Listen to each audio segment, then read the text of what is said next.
The duchies of Cygnar. Cygnar's land occupies a vast region of the southwestern mainland of Immoren. This geographically diverse kingdom includes many of the most resource-rich regions of the continent, as well as several of the area's most hostile and impenetrable wildernesses. The coastline of Cygnar is long and convoluted, with countless bays and coves, stretching from the mouth of the Dragon's Tongue River at the shared border with Ord, down along the broken coast, around Cape Mercier, and up along the Gulf of Cygnar to the mouth of the Black Tongue River. The largest single geographical feature of Cygnar's interior is the vast Wormwall mountain range that occupies a tremendous sweep of the Western Kingdom. These mountains are both a formidable geographical obstacle for invaders and a source of riches, and centuries of mining have barely scratched the surface of the vast wealth of ores, precious stones, and invaluable trace minerals extracted from the mountains. While settlers have carved out a number of cities and towns out of this wild region, large areas remain mostly unexplored and are considered perilous to travel through due to the savage creatures and monstrous beasts that occupy them. Other geographical barriers exist, sometimes isolating certain townships or regions and presenting challenges to a unified government and economy. While modern ingenuity has made strides in connecting these regions by way of steamship and railroad, in some areas rail is difficult to lay and or repair. Nonetheless, the roads, waterways, coasts, and rails are the arteries of the kingdom and are vital for connecting these various regions as a single nation. Cygnar is divided up into 9 duchies, several of which are further divided into provinces. Duchies are ruled by dukes or archdukes, while provinces are ruled by earls. Provinces are further divided into baronies, ruled by barons. These individuals play a major role in Cygnaran governance, and each region has its distinct character and role within the kingdom. The nobles governing each region have a significant impact on the lives of those living within their domains, for better or ill. While the king has ultimate authority of the kingdom, he has neither the time nor the inclination to scrutinize every barony and must rely on lesser nobles to work towards the common good, and for the politics between the nobles to serve as a check and balance against individual ambition.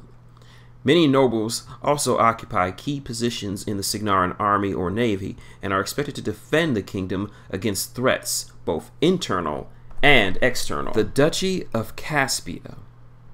The Duchy of Caspia includes the area immediately surrounding the capital city, but it also reaches inward along the flats, the small forests, and the lakes filling the lands before the Wormwall Mountains.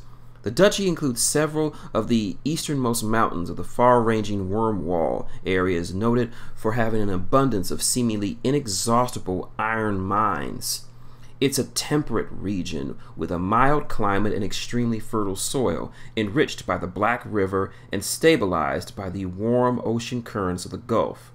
The duchy is the center of trade and industry, with traffic and commerce flowing into the region from extensive railways, well-maintained highways, and a constant flow from both ocean and river-based shipping. Archduke Gaetan Spardholm III, Lord Admiral of the Eastern Fleet, rules this duchy. While Caspia is a relatively small duchy, it is the heart of Cygnar, containing the kingdom's thriving capital and many of the most wealthy and prosperous lands of the south. The commerce and industry taking place in the duchy are essential to the economy and military strength of the kingdom, and it is also the center of Cygnaran politics.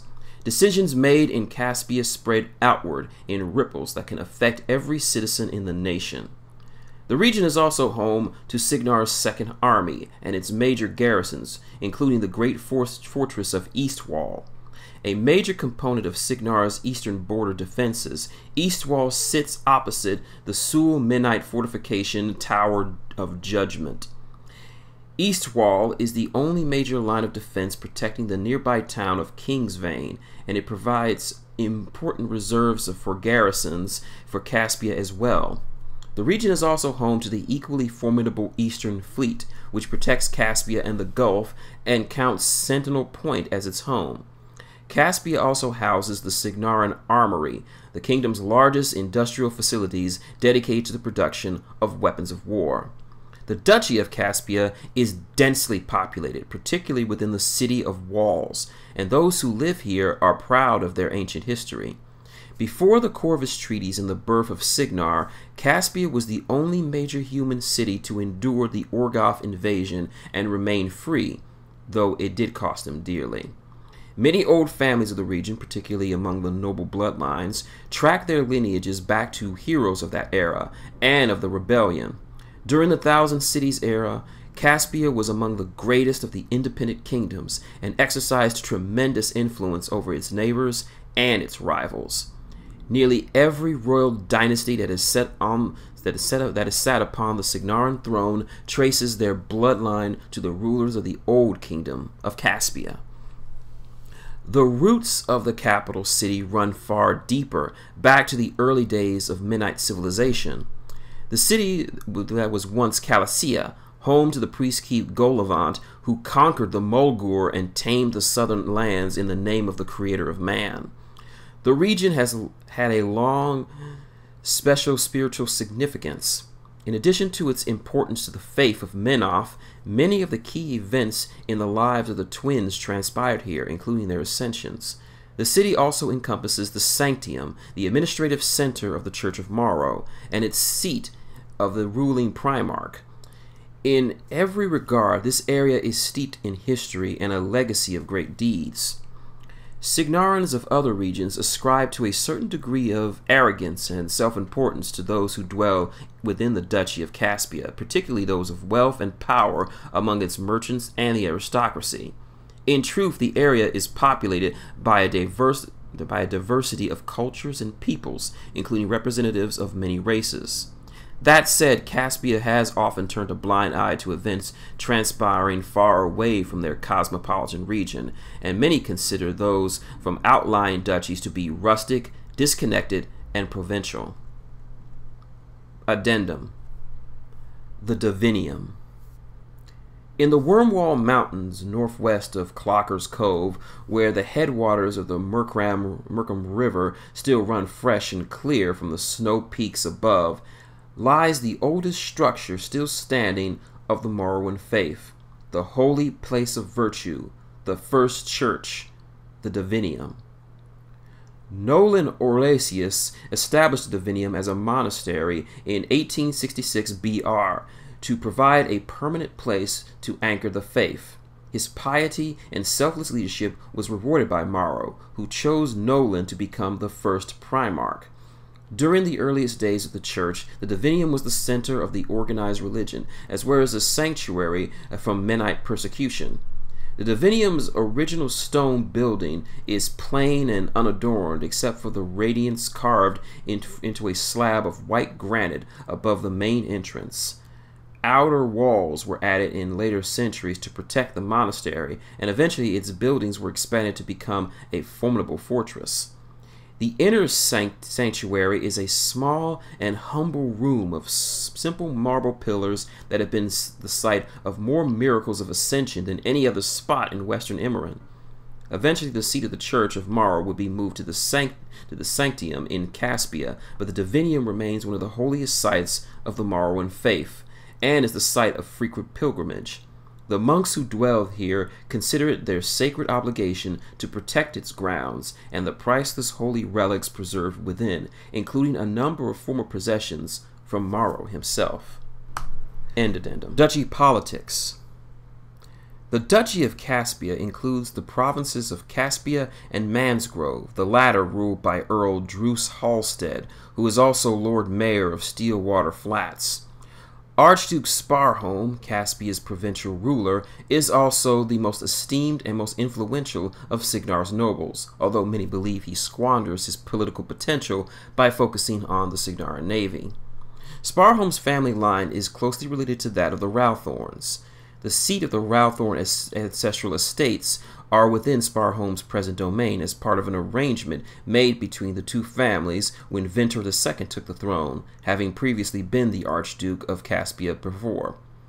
Should the Rathorns pass rulership of Cygnar to another family dynasty via Wodred's covenant, the Sparholm holdings would revert to an earldom of the province, returning the Caspian duchy to the Rathorns.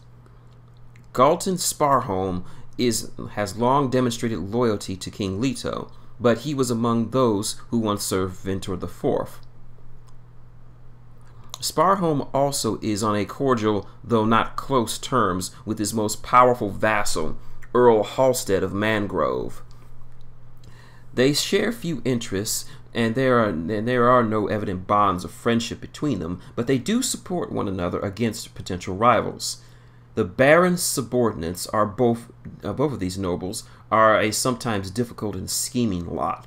Several aspire to higher ranks and would see their families supplant Halstead or even Sparholm in time.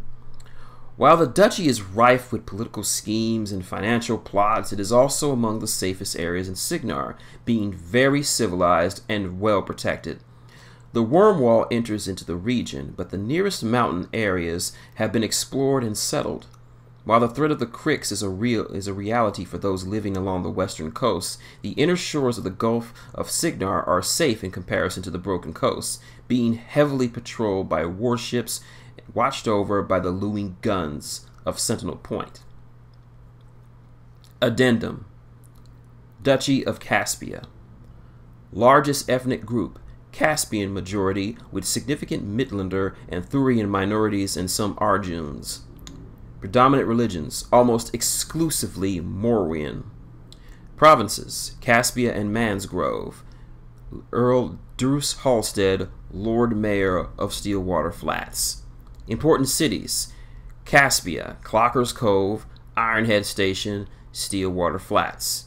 Significant towns not on the map: Aldensthorpe, Owlsbury, Ashwick, Briersheath, Branstoke, Canebrook, Cantherholm, Elsproth, Grimpool, Helsvin, Langmere, Lionsfope, Moorheist, Pitworth, Northminster, Rhything, Redholm, Sewell, Sharshoke, Valeswick, Wythrop, and Wythholm. Lord: Archduke Gayton Sparholm III of Caspia, Lord of Sentinel Point, Lord Admiral of the Eastern Fleet. In addition to his noble standing and close familial ties to the Rathorns, the Archduke is the most influential of the Navy's Lord Admirals and is expected to become a Navarch when Golavant Trent retires or dies. He has made Sentinel Point his seat of power and spends most of his time at the Naval Academy, overseeing affairs of the Eastern Fleet and ensuring Cygnar's navy fields the best trained officers sailing the Meridius. Recent contact between the Archduke and the second son of the King of Ord has led to a greater cooperation and the sharing of knowledge and training techniques between the two great naval powers. Some of Sparholm's political rivals believe he spends too much time focusing on the navy and not enough at court, and it is clear where his true passion lies. Similarly, he has a laissez-faire attitude towards ruling his duchy, which he feels is inexorably bound to the throne. Seat of power: Sentinel Point Naval Fortress. End addendum. Perils. The largest threat to the safety and well-being of the duchy is the Protectorate of Menoff to the east of the Black River. Recent battles during the Caspia-Sul War were a reminder that even the City of Walls was not inviolable. Stability appears to have been restored, but small groups of hostile zealots occasionally bypass the capital and border defenses to penetrate the interior on missions of sabotage. While such threats are rare and more likely to affect provinces to the north, the citizens nearest to the border fear renewed conflict erupting with the Menites. Accordingly, very few Cygnaran Menites openly practice their religion in the duchy. Anti-Menite sentiment is stronger here than anywhere else in the kingdom. The few Mennonite families in the area were detained during the recent war by Lord Commander Stryker and imprisoned under brutal conditions at Bloodshore Island. After the fighting between Sul and Caspia came to an end, the prisoners were released, but most opted to join the Protectorate when given the opportunity. Despite the recent turmoil, life in the duchy is generally good, with many opportunities for all classes. Standards of living are higher than average, although no city or town is free of the poor or disadvantaged. The general benevolence of the king, as well as the strong local presence of the Church of Morrow, has resulted in a general equality before the law, surpassing any previous sovereign's rule or reign, and compassionate treatment of the poor and the disabled. The highest concentration of the duchy citizens live in urban areas, but the area also includes its share of farms and ranches. Due to the population density, however, the duchy cannot sustain itself on local produce and relies heavily on the southern Midlands. Stability in the duchy has brought some unique difficulties. Nobles of the war-torn and famine-stricken northern provinces eye their southern neighbors with disdain. There is also a growing rift between North and South that could escalate into a threat to the security of the entire realm. Those affected by the Northern wars were accused Caspians of getting fat from their suffering. Sometimes grain has rotted in Caspia while people in the north have been driven from their homes and starved. Efforts to distribute excess goods have not always been successful or prompt, and Leto's officials have found it impossible to eliminate internal corruption of both the merchants and minor nobles of the region. Province of Caspia. The province of Caspia includes the lands surrounding the capital, including Salt Vale Lake. It stretches from the coastline south to Clocker's Cove and north to Eastwall. The Archduke rules the province, which includes the ancestral lands of the Rawthorne family. While the city of Caspia was the traditional seat for the duchy, its Archduke moved his seat to the Sentinel Point naval fortress. Lord Mayor Dermot Throckmire, a competent vassal of Archduke Gayton Sparhome III, governs the capital. The other nobles of the province are inexorably bound up in national politics, and it is easier for them to attend the royal assembly while seeing to local affairs, an advantage over their more remote peers. Sparhome's barons are a diverse and contentious lot, and many of them have financial stakes in various industries within Caspia or related to its trade abroad.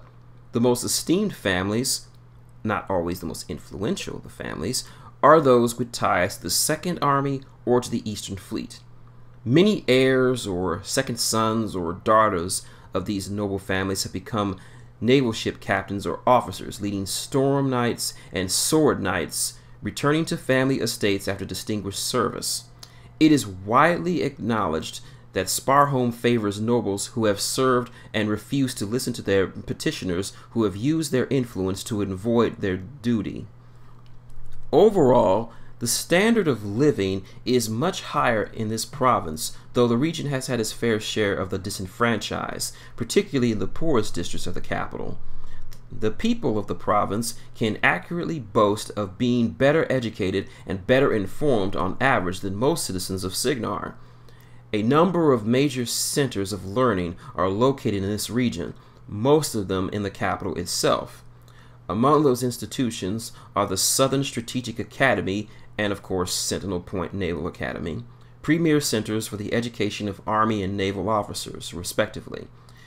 Both the Royal Cygnaran University and the Caspian Royal Academy are also in this province, and each competes over claims of being the most prestigious of the kingdom's centers of higher learning.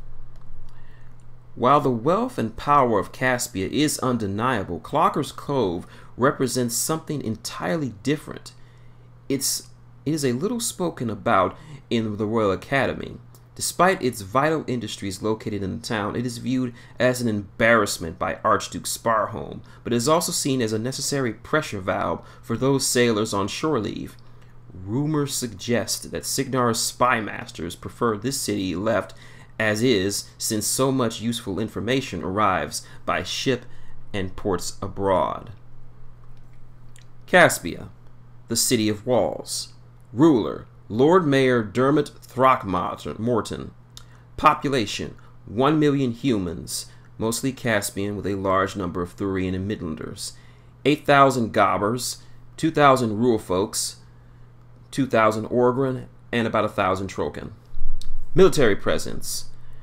Caspia is garrisoned by the 35,000 soldiers of the 8th Division of the 2nd Army and is the home port of Cygnar's Eastern Fleet. The city also boasts the massive Cygnar armory with its heavy contingent of warjacks. The Sword Knight headquarters is here, as is a large branch of the Order of the Arcane Tempest. In times of need, Leto can call upon the Fraternal Order of Wizardry and their arcanists, who will rally in force. Additionally, Caspia employs roughly 10,000 watchmen stationed throughout the various precincts of the city. Description: all the cities of Western Immoren are judged against the standards set by Caspia. Situated where the Black River empties into the Gulf of Cygnar, it has been the center of power for thousands of years.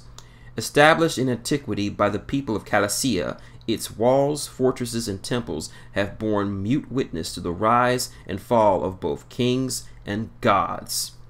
Currently home to over 1 million citizens, Caspia inspires awe and amazement in all who behold it. Beyond its great walls stands both the seat of the Cygnaran government and the heart of the Church of Morrow. It is from Caspia that Golavant marched when he broke the back of the Mulgur hordes, that the twins ascended to free humanity from the shackles of the Menite faith, and that a millennia later that faith would arise in a bloody civil war.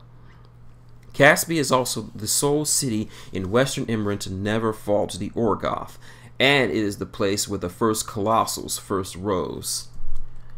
No matter how a traveler approaches Caspia, their first sight of the city is of its massive walls, rising high above the southern plains or looming over the Black River opposite the city's twin, the Menite city of Sewell. Constructed millennia ago, the ancient walls bear wounds and stains left by an endless procession of sieges and warfare. Today, many visitors enter the city through the Northern Gate, which opens into the King's Highway, a major trading route leading to Farin and all points north. Like all entrances to the city, the North Gate is heavily guarded by the City Watch and supported by military forces, and all visitors must be prepared to answer questions about the nature of their business within the city. Once within Caspia, new visitors are invariably impressed by the crush of crowds and the great walls that enclose the capital's districts. Rising nearly 200 feet and over 100 feet thick in some places, the massive walls create an elaborate maze, and entire neighborhoods exist between and within these ancient stone bulwarks. Indeed, the dense city has actually grown into them, and nearly as much activity goes on within these winding tunnels and networks as on the streets outside. Commerce, both legitimate and illicit, takes place within the city, and countless thousands live their lives in crowded warrens of the lower castes and the towering complexes of the wealthy who enjoy spectacular views of the cities from within the heights of the walls. Some of the poor who dwell within the lower recesses may live their lives seldom setting foot above ground. Even those who inhabited areas given to the middle classes sometimes spend months far below ground, moving through the tunnels and across the dubiously crafted walkways and scaffolding that clung to the sides of the looming edifices. To stand on the city's blue stone battlements is to be afforded a view without peer across Western Immoren. The interior walls are covered by scaffolds, stairways, and catwalks that spread out whenever people can find a niche to live or work. The sky above the city is punctuated by the high towers of Castle Ralthorn and the Arch Court Cathedral within the Sanctium, as well as by the enormous smokestacks of the Cygnaran armory and the chimneys of countless other industrial factories. Winds sweeping from the Gulf and through the streets keep the smoke from lingering or becoming too oppressive. Southeast of the city lies the Great Harbor, magnificent even in the shadows of Seoul. Few true slums exist in Cygnar. Even those districts inhabited by the less fortunate are relatively well maintained by civic programs. There are exceptions, and some neighborhoods in the walled-off districts near the city docks are seedy and dangerous to visit at nightfall. The Caspian City Watch does its best to patrol these areas, but there are few rookeries even they hesitate to enter. Caspia is a city where wealth flows and exchange hands at a dizzying pace, so it is inevitable that crime also thrives here. But the criminal activity that tends to be more subtle and less overt by and large, reflected in confident games, bribes, and corruption, and exchanges in illicit promises and deals. The large and proactive city watch cracks down swiftly on overt burglary or violence. Caspia is marked by its history. Ruins from the time of Trace lingers in some city corners, as do depictions of heroes and battles, often in the form of bas reliefs carved directly into the walls. Great statues of kings and priests and ascendants of old line the promenades and stand on the walls high above the well-manicured parks. Churches dedicated to Maro, some of them millennia old, are scattered throughout the districts. There are also temples of ancient Mennonite worship, many preserved as relics of ancient times, though some have been sadly defaced in recent months by angry mobs lashing out in the wake of the Seoul Mennonite invasion. Indeed, signs of recent battle still mar the city's eastern district, although efforts are already underway to erase the path of destruction that follows a winding course from the eastern gate to the bridge across the Black River towards the Sanctium. The only structure to loom higher than Caspian's great fortifications is the city's palace and fortress, Castle Rawthorn. Completed during the reign of Finter II, the fortress has been the center of Cygnaran power since 532. The ceramic stone walls of the fortress rise above the streets, and the 8 round towers attached to the center keep make it impossible to mistake it from a distance. Castle Rawthorn is not only home to the sovereign's household, but also to the thousands of military personnel defending it. It is also where the Royal Assembly and the King's War Council convene. The central district surrounding Castle Rawthorn is home to much of the city's aristocracy. Most property in the district have been in the possession of some families for several generations and seldom change hands. The district also houses Caspia's most exclusive inns, theaters, and mercantile establishments. Western Caspia is dominated by the Smoke District, which draws its name from the enormous factories of the Cygnaran armory. This sprawling complex includes numerous foundries and refineries and is the heart of Cygnar's war production. Built on the site of the factories that produced the first colossals, the armory was founded at the end of the rebellion and has been expanded several times since then. The armory employs countless blacksmiths, engineers, and weaponsmiths, along with hundreds of top-notch mechanica and arcanists. Most employees of the armory are members of the Steam and Iron Works Union, headquartered nearby. Wealthy merchants and industrialists prefer to make their homes in the district south of the Smoke District to avoid the worst of the smog, while remaining in proximity to the sources of their fortune. The northern districts are home to the bulk of the city's population. The people come and go to work in the Smoke District, in nearby open-air markets, or within the walls of the city itself. One smaller neighboring district, commonly known as the Slurries, for the pools of alchemic waste pooling in the streets, is home to the majority of the city's gobbers, who live alongside some of the poorer humans. Consequently, this area has become a competitive bazaar of sorts for the sale of low-priced and sometimes dangerous alchemic substances. A small number of Trokans also live here, mostly members of relatively traditional Creoles, whom feel unwelcomed amongst the more urban Creoles that have been established near the southern docks. Caspia is a bustling city with excavated channels allowing ships deep access into the city. Approaching from the south by sea or from the north along the Black River, the walls of Caspia are visible from many miles away, as are the city of Sul on the east.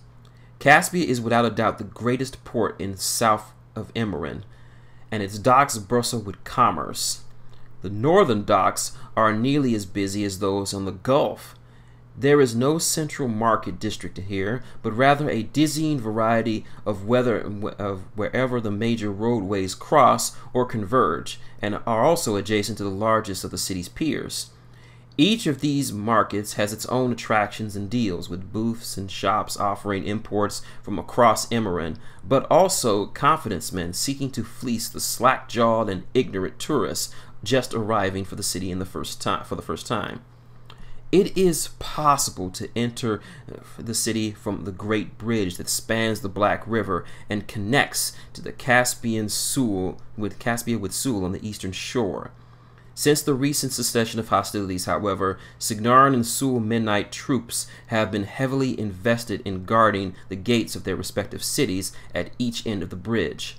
No commercial or recreational traffic is permitted across the bridge, which is empty of travelers save for occasional ambassadorial returns, and troops stationed there eye each other warily from across their checkpoints.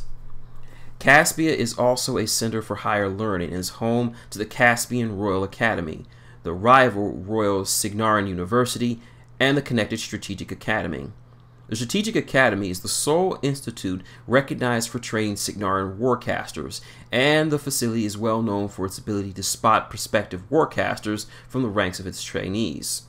The Academy works closely with the Fraternal Order of Wizardry to provide the best possible instructors, and in return, the Order uses the Academy as a recruiting ground for Cygnarans' best and brightest. The Strategic Academy building actually extrudes partially from the inside of the massive walls facing Sul, and almost half of its rooms are located entirely within the wall itself. All of those institutions perform services for the city in addition to the abstract research and the training of fresh young minds. Specialists in both the Cygnar University and the Strategic Academy loan their expertise in mechanical and engineering innovations that aid the Cygnar armory, for example. The people of Caspia do not boast idly of their city's marvels. To look upon Caspia is to behold the best hopes of the people of the Iron Kingdoms. Addendum: the Sanctium. Located southwest of Castle Rawthorn is the Sanctium, the base of power for the Church of Morrow, and a sovereign nation protected by its own army. The Sanctium is a small, self-contained walled city with its own foundries, housing, and markets. It is home to thousands of priests, clerks, scribes, knights, illuminates, and pilgrims. The heart of the Sanctium is the Archcourt Cathedral, the seat of the Primarch, and the Exordium, the senior governing body comprised of the church's 36 exarchs. The cathedral is designed by Ascended Sambert and is the most esteemed house of worship ever built for the faith. Among its hundreds of relics, it houses the famous statue of Morrow, shaped by Sambert's hands moments before he ascended. Priests and followers alike believe he still protects the building directly because it has shown no signs of weathering in the last 1,200 years. Several significant relics are also displayed within the cathedral's various chapels and pulpits, including the original Enchiridion written by Morrow and Thamar themselves. Only the Primarchs and the Arch-Abbot of the Order of Keeping are allowed to even touch this invaluable tome. Along with its enormous nave and assorted vaulted chambers, the cathedral houses the meeting hall of the Exordium and the religious residence chapter house, which includes the Primarch's living quarters. Directly outside the western-facing great entry stands Archmatus and Ridmir, a pair of ancient colossals dating back to the Rebellion. Adjacent to the Sanctium proper is the Sanctium Seminole College, the church's foremost religious university and training grounds for novice priests. Its campus grounds include several vast libraries an extensive printing press operation and living quarters for those working and enrolled here. The Seminole College campus and the Archcourt Cathedral are surrounded by a vibrant park that separates it from the more functional buildings and residents along the circular periphery of the sanctum. Also located on the peripheral is the large multi-floored edifice that serves as the central headquarters for the Order of Illumination. End addendum. Clocker's Cove. Ruler, Captain Farragut Gracie. Population, 40,000 humans, mostly Caspian, 4,000 Gobbers, and small numbers of Orgrin, Trollkin, and Rulefolk. Military presence. Clocker's Cove is garrisoned by a battalion from the 2nd Army. Additionally, 200 uniformed watchmen patrol the streets. Description. Built on the clay banks of the mouth of the Mercrim River, Clocker's Cove is the leading haven for scoundrels and privateers on the Gulf of Cygnar. Nearly anything can be purchased by those who know where to look within the maze of narrow streets and watery canals. The barons of this region insist that it benefits the realm for Clocker's Cove to remain relatively unregulated, fostering ingenuity. This leniency has led the town to earn a reputation for corruption and crime, and some have even called it Little Five Fingers. The Navy do perform periodic inspections, but the port city is thought to be a refuge for disreputable mercenaries, smugglers, and even pirates.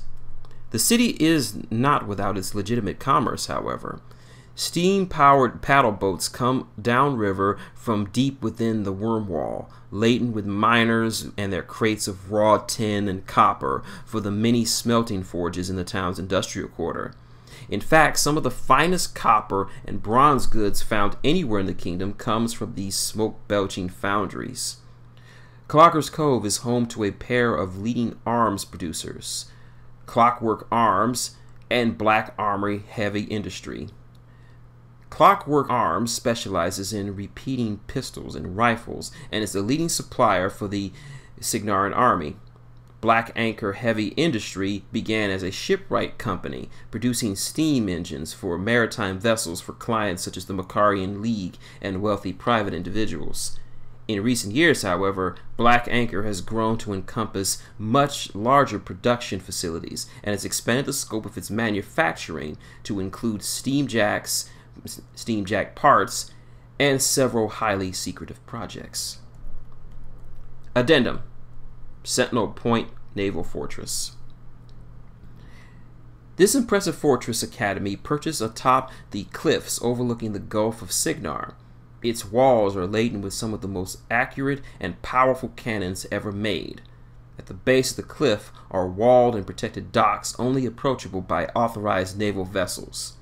Sentinel Point is noted for producing Cygnar's finest soldiers, sailors, and officers, as well as the most accurate gunnery crews in all of the kingdoms. It is also where the kingdom's experimental new ship designs are developed and tested, including Cygnar's first iron-hulled ships and the submersible Intruder. The fortress is the home of Lord Admiral Gayton Sparholm III, Archduke and Earl of Caspia, although he has been periodically called away by the capital. Mansgrave Province. This province encompasses the villages around Stillwater Lake, including Stillwater Flats, and extends to the south of the Worm Wall, north to Ironhead Station, and east to the banks of Salt Vale Lake. It is a rugged region inhabited by numerous mining communities and is a major hub of the Cygnaran Railway. Mansgrave is ruled by Earl Droost Halstead, Lord Mayor of Stillwater Flats. While Stillwater Lake may have once been a beautiful natural feature, the region has become the most industrialized in all of Cygnar, and the impact of mining and the explosion of railway traffic is felt here more than anywhere else in the kingdom. The vast majority of the iron and coal used in Cygnar is shipped from deeper in the interior through Stillwater Flats, either to Caspia or up to the market lane of the northern cities. This commerce makes Stillwater a singular vital artery, and one of whose fortune is inexorably tied to the railway. Stillwater Rail is one of the two largest rail companies in the kingdom and has acquired lucrative contracts from the crown to connect towns and cities of Cygnar with all due haste. The pervasive reach of rail and mining exclusives is extensive. The barons of Mansgrave are highly competitive and have worked to connect their families to these industries. Many rising entrepreneurs of common stock have reached the upper echelons of power through cutthroat business practices, buying noble titles despite the indignation of their more established peers. There is a stark contrast between those in power in Mansgrave and their neighbors in Caspia, where old blood and military ties are better indications of influence. Mansgrave is a region where mechanical and industrial invention is rewarded, and many aspiring steamoses flock to the area to take advantage of job opportunities. Laborjacks are in great demand and are as vital to the industry as living workers are, generating employment for those who can control and repair them. Mines and railways are also continually need fresh workers. The pay may also be marginally better than farm work, but there is also a cost in quality of life. There is a large divide between the few wealthy and the far more numerous poor of Mansgrave. Although there is money to be made in this province, more often dreams are crushed as families move here seeking opportunities and get exploited for dangerous and backbreaking labor. It is difficult to gauge whether working in the coal mine or enduring endless hours of laying track is the worst job in Cygnar, but both grind workers down in only a few short years. Amid this crucible, Trollkin and Orgren have thrived, taking advantage of their stamina and strength to endure jobs many humans would find too strenuous for the long haul. Some few have risen to prominence, and they have inspired others to emulate them. Beneath this lure of potential wealth is an underbelly of corruption and crime, as is the case anywhere commerce and industry thrive. Addendum. Earl Droost Halstead of Mansgrave, Lord Mayor of Stillwater Flats. Lord Halstead has walked the political tightrope for years now, with considerable skill and aplomb in order to satisfy his industrial interests. While some of the blue bloods of Caspia disdain Halstead for some of his pragmatic ways, the prosperity of the region and the efficiency of the railways and mining efforts here are clearly due to his oversight. Halstead has been particularly accused of cheapening the kingdom's peerage system by encouraging wealthy commoners to buy baronies, though this has worked out to the benefit of the Cygnaran treasury. Ultimately, King Leto must approve the creation of new nobles, and so the blame is shared. The Earl has been charged with keeping the peace between Stillwater Rail and Caspian Rail, a very difficult challenge indeed. He has managed to keep goods flowing by brokering solutions to countless disagreements over the past 15 years. Sadly, the Earl is getting on in years. While he is physically healthy, he has shown signs of losing his mental faculties, a fact that many of his rivals are certain to exploit. End addendum. Ironhead Station. Ruler, Baron Cygnar Wraithley and the Ironhead Elder Council. Population, 35,000 Rulefolk, 15,000 human, 2,000 Gobber, 1,000 Orgren, and 1,000 Trollkin. Military presence. In addition to several companies of voluntary militia, Ironhead Station is garrisoned by a long gunner company supported by dozens of rail wardens. The Dwarven Enclave takes care of its own protection and has thousands of able-bodied warriors. Description. Arriving at Ironhead Station is a peculiar experience, like being swallowed by a mountain, since the entire city is completely beneath the earth. The rail line curves through the worm wall before entering an enormous gaslit cavern housing Ironhead Station. Dozens of catwalks of varying heights, widths, and angles crisscross the buildings and tunnels beneath the cavern walls.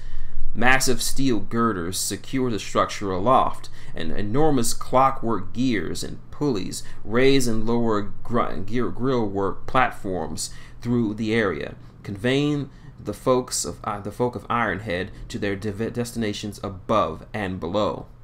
Perhaps the most unique settlement in Cygnar, Ironhead is actually two towns in one.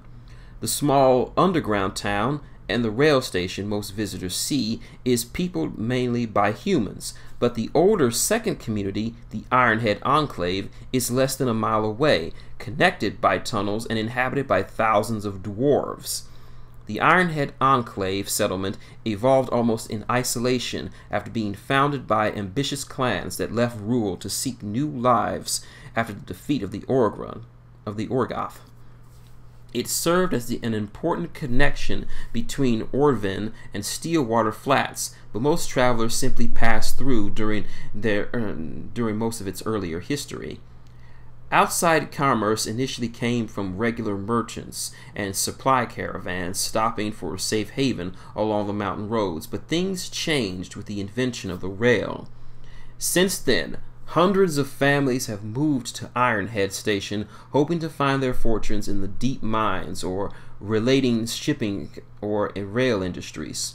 Residents include enterprising Orgren, Goblins, and Trollkin, all willing to work for a share. Minor Rulic is a common dialect spoken in Ironhead Station, but it also uses an integrated half Cygnaran, half Rulic vernacular, quite unintelligible by outsiders. The saying goes that the inhabitants of Ironhead have gravel in their pants and iron in their skulls. But there is no disputing the wealth that comes from the mines and its quarries. Additionally, local fortunes increased when the rail line finished the connection to Orville through Ironhead Station, making it a critical stop through the Wormwall Mountains. Life in Ironhead Station is governed more by the necessities and politics of industry than anywhere else in Cygnar. The major rail and foundry companies are extremely competitive with one another, which leads to occasional strife between their employees. Industrial espionage is not uncommon and sometimes leads to actual violence.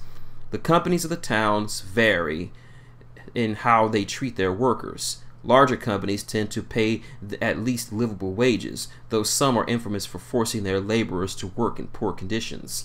Stillwater Rail has experienced several wildcat strikes in recent years by Union steamos protesting the dangerous working conditions. Stillwater Flats. Ruler, Earl Druce Halstead, Lord Mayor of Stillwater Flats. Population, 114,000 humans, 3,000 rural folk, several hundred Gobber, Orgren, and Trollkin. Military presence. Since it is located in the protected interior of the duchy, Stillwater Flats relies primarily on local militia for defense. In case of more significant threats, soldiers from nearby army garrisons can be expedited here by rail. The city also employs 750 watchmen. Description. Passengers on a train bound for Stillwater Flats out of Caspia often spend the last part of their trip trying to catch a glimpse of a panorama that is one of the marvels of the Iron Kingdoms.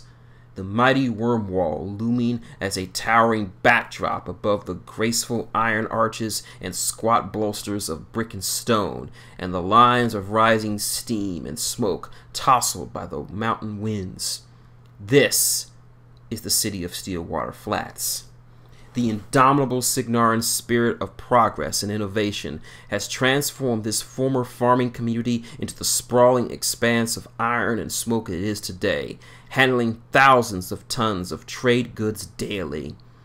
Roughly 90% of Caspia's coal and rock is shipped through this city, and the city is riddled by rail lines worming their way into the city's heart. The rails are linked by branch lines, turntables, and sidings that crisscross the city and cut into it like a patchwork of districts, most of which are filled with motley, tumble-down buildings coupled by bridges and tunnels.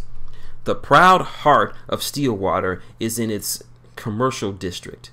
Offices, civic buildings, and fine estates rise just out of reach of the smoke. Garrisons act as a buffer between this area and the industrial districts to the east, but a gradual deterioration towards the lakeside slums to the south is apparent. If the commercial district is its heart, then the innumerable workshops and factories belonging to the Steam and Ironworks Union are the city's lifeblood. All nature of mechanical construction can be found in and around the stations. Loading or pulling, grinding and sorting, and a veritable army of machinists and mechanics march to and fro, applying their skills in either bellowing orders or following them as material is moved between the stations and the factories. There are many rail yards scattered around the city, most owned by Stillwater Rail. There are strange places filled with carriages and the occasional rusted engine, but largely empty of people. A mixture of gobber scavengers, gangs, and outlaws occasionally prowl around the yards at night, attempting to find something useful to carry off while trying to avoid the town's notoriously vicious rail wardens. The industrial district clanks and belches forth smoke and steam at all hours as iron ore is refined into steel, cast into gears and pistons, and assembled into mechanical marvels of the modern age. Stillwater Flats is a microcosm of industry, and a visitor can see the entire gamut of mechanical production one part at a time by simply moving from one factory, refinery, or workshop to another. Local water, wool, and leather are combined with oil, with iron, coal, and other mechanical materials delivered by rail to create everything from textiles to engines. Although the town is nominally ruled by Earl Halstead, in reality, day-to-day operations are controlled by the Board of Stillwater Rail. Led by Malachi Forsyth, Stillwater Rail is the indisputable power in the town. Earl Halstead delegates many details of governance of the town to subordinates who cooperate closely with the company. The Earl has spent considerable time in the Royal Assembly ensuring the passage of laws that will benefit Stillwater Rail, and he also sits on the board of directors, colluding with majority shareholder Forsyth. One of Forsyth's subordinates is tasked with ensuring rail executives are not hassled by the local law and receive favorable treatment from the town's courts.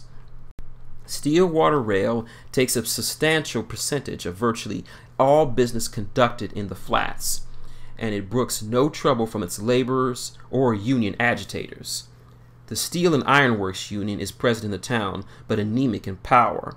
In the few instances laborers are attempted to protest, their strikes have been immediately and violently broken by the town's uniformed watchmen and company mercenaries, and on one occasion, Cygnar and Army regulars directed by Halstead at Malachi Forsyth's request.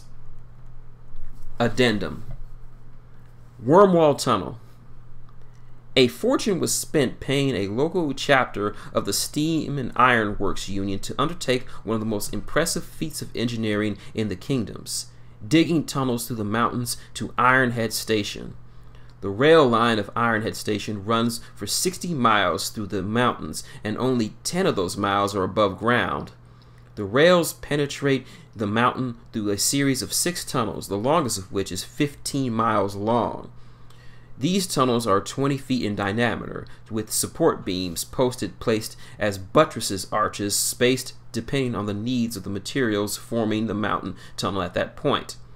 At regular intervals, there are large niches in the sides of the tunnel, big enough for a group of men or even a steamjack to take shelter from a passing train. Every few miles, side passages lead to smaller rooms, ostensibly for the future storage of supplies for the engines. End addendum.